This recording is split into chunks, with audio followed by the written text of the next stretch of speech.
حضرت ابو موسیٰ رضی اللہ تعالیٰ عنہ فرماتے ہیں کہ رسول اللہ صلی اللہ علیہ وآلہ وسلم نے ارشاد فرمایا، قیامت کے روز اس امت کے 3 گروہ بنائے جائیں گے۔ ان میں سے ایک گروہ تو بے حساب و کتاب جنت میں چلا جائے گا،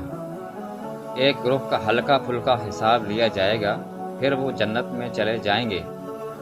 اور ایک گروہ اپنی کمر پر بلند و بالا پہاڑوں کے برابر گناہ لاد کر لائے گا۔ اللہ تعالیٰ ان سے پوچھے گا،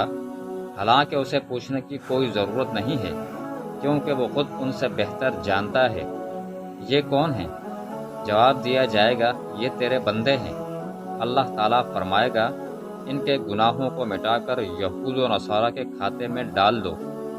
اور ان کو میری رحمت سے جنت میں داخل کر دو۔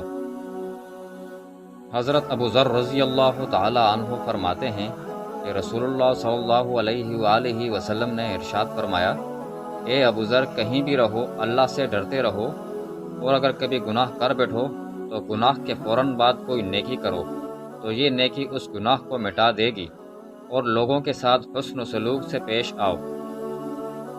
حضرت ابو بکر رضی اللہ تعالی عنہ بیان کرتے ہیں کہ رسول اللہ صلی اللہ علیہ وآلہ وسلم نے ارشاد فرمایا، جو شخص کسی مسلمان کو ناحق قتل کرے، وہ جنت تو کیا جنت کی خوشبو بھی نہیں سونگھ سکے گا،